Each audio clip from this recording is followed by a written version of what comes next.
बिहार की राजनीति और संगठित अपराध की दुनिया में मोकामा सिर्फ एक जगह नाम नहीं बल्कि यह एक ऐसी किताब है जिसमें बाहुबल, गैंगवार, AK-47 की गोलियों की तरतराहट और राजनीति दबदबे की कहानियां दर्ज है। गंगा नदी के किनारे पटना से लगभग 90 किलोमीटर दूर स्थित मोकामा का टाल इलाका दशकों से सत्ता और बंदूक के मेल का केंद्र रहा है। यहां हाल ही में कुख्यात सोनू मोनू गैंग के घर छापा मारने गई एक पुलिस की टीम को अपराधियों के गुर्गों के सामने लाइन में लगकर अपनी तलाशी देनी पड़ी, जिसके बाद पटना के SSP ने 2 थाना के प्रभारियों को निलंबित कर दिया। इस घटना ने एक बार फिर मोकामा के पुराने जख्मों और गैंगवार के इतिहास को जिंदा कर दिया।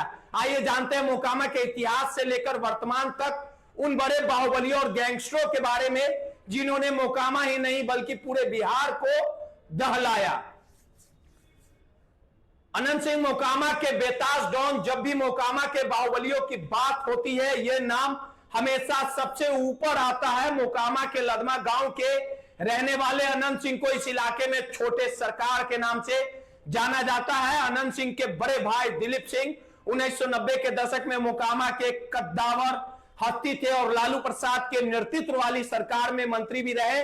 दिलीप के निधन के बाद अनंत सिंह ने मोकामा की राजनीति कमान संभाल ली। अनंत सिंह का दबदबा इतना ज्यादा था कि वे लगातार मोकामा से विधायक MLA चुने जाते रहे। उन्होंने जदयू, राजद और यहां तक कि एक निर्दलीय उम्मीदवार के तौर पे भी चुनाव जीता। वे अभी जदयू के विधायक है। हालांकि उन्होंने घोषणा की है कि वे अब चुनाव नहीं लड़ेंगे। अनंत सिंह अपने घोड़ा, गाड़ी, बग्गी की सवारी, अजगर आदि पालने के शौक और अपने बेबाक दबंग अंदाज के लिए जाने जाते हैं। साल 2019 में उनके पैतृक गांव लदमा में पुलिस ने छापेमारी कर एक AK-47 राइफल और हैंड ग्रेनेड बरामद किया, जिसके बाद उन्हें सजा हुई और उनकी विधायकी चली गई। हालांकि अगस्त 2024 में मामले की सुनवाई करते हुए पटना हाई कोर्ट ने अनंत सिंह को सबूतों के अभाव में बरी कर दिया था। इसके बाद दुलार चंद यादव हत्याकांड में जेल में रहते हुए अनंत सिंह ने 2025 विधानसभा चुनाव में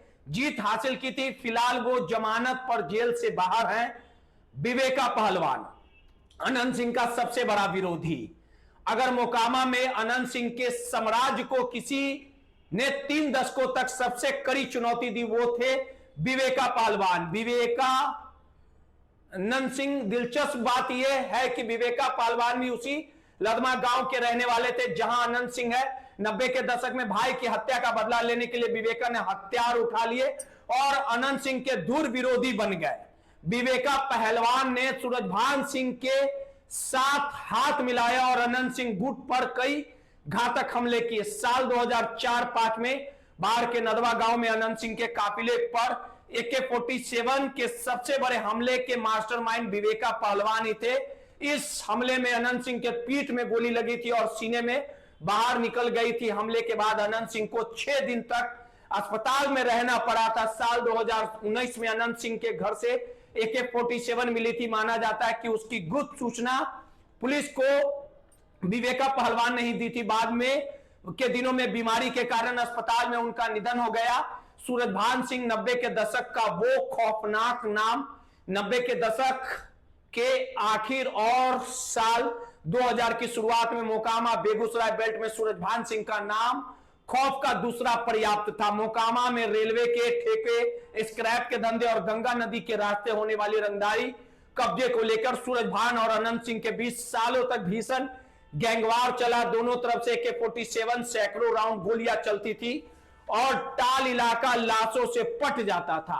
बिहार के पूर्व मंत्री ब्रिज बिहारी सिंह हत्याकांड और रामी सिंह हत्याकांड में सूरजभान सिंह का नाम प्रमुखता से आया। बाद में सूरजभान सिंह अपराध छोड़ राजनीति का रुख और लोक जनशक्ति पार्टी के टिकट से सांसद भी बने।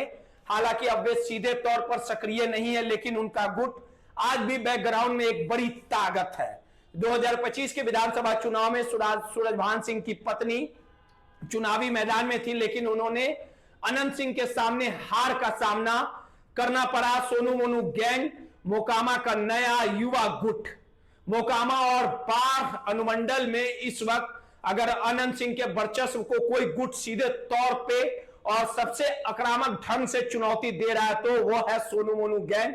नौरंगा जलालपुर गांव के रहने वाले दो सगे भाई सोनू सिंह और मोनू सिंह इस गैंग के आका है। इसके पिता प्रमोद सिंह पेशे से वकील हैं। पिछले कुछ सालों से इस गैंग ने रंगदारी, ठेकेदारी और जमीनी विवाद में तेजी से पैर पसारे हैं। सोनू मोनू गैंग कई बार अनंत सिंह को चुनौती दे चुके, लेकिन जो सबसे चरचोट मामले है वो है 22 जनवरी 2025 का नौरंगा गोलीकांड, जिसके बाद अनंत सिंह और दोनों गैंगस्टर भाइयों को जेल जाना पड़ा था। विवाद की शुरुआत तब हुई थी, सोनू मोनू ने अपने पूर्व मुंशी मुकेश कुमार के साथ मारपीट, उसके घर पर ताला जड़ दिया। जब इस मामले की पंचायती करने और ताला खुलवाने के लिए अनंत सिंह लाव लश्कर के साथ नौरंगा गांव पहुंचे थे, तो दोनों गुटों के बीच करीब 100 राउंड ताबड़तोड़ फायरिंग हुई थी। हाल ही में जेडीयू विधायक अनंत सिंह के करीबी मुकेश सिंह पर भी इस गैंग ने ताबड़तोड़ फायरिंग की, और जब पुलिस शनिवार को इस गैंग के घर पर रेड मारने पहुंची, तो इस गैंग के समर्थकों और महिलाओं ने खाकी वर्दी को मुख्य गेट पर रोक दिया और पुलिस वालों की बाकायदा तलाशी ली। इसका वीडियो वायरल होने के बाद पुलिस महकमा शर्मसार है। दुलारचंद टाल का वो बाहुबली जिसने जातिगत समीकरण बदला, मोकामा का गैंगवार सिर्फ ठेकेदारी या रंगदारी की लड़ाई नहीं था, यह जमीन भारी जातिगत वर्चस्व की जंग भी थी। इसी जंग का उपजा था दुलारचंद यादव का नाम। मोकामा के बड़े हिस्से में फैले टाल में सालों से ऊंची जातियों का, खासकर भूमियारों का दबदबा रहा। दुलारचंद यादव ने पिछड़ी और शोषित जातियों को लामबंद किया। हर साल टाल इलाके में फसल की कटनी और जमीन में कब्जे को लेके दुलारचंद गुट और दिलीप सिंह अनंत सिंह के बीच आमने सामने की खूनी लड़ाई होती थी। दुलारचंद पर कई हत्याएं, डकैती के मामले दर्ज थे। हाल ही में 2025 के विधानसभा चुनाव प्रचार के दौरान दुलारचंद यादव की गोली मारकर हत्या कर दी गई थी, जिसका आरोप उनके परिवार ने अनंत सिंह उनके समर्थकों पर लगाया था। दुलारचंद की मौत के बाद उनके गुट के लोग टाल इलाके में सक्रिय हैं।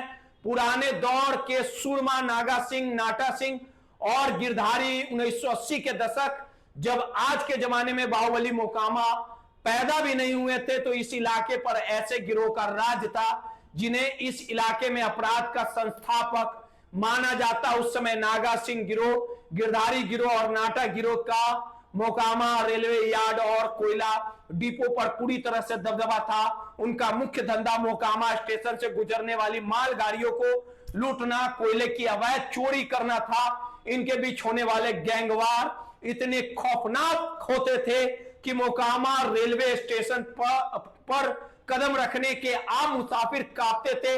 बाद के दिनों में बिहार पुलिस के कड़े इनकाउंटर और आपसी खूनी रंजिश में ये पुराने गैंगस्टर पूरी तरह से खत्म हो गए, जिसके बाद मोकामा की कमान नए दौर में बाहुबलियों के हाथ में आ गई।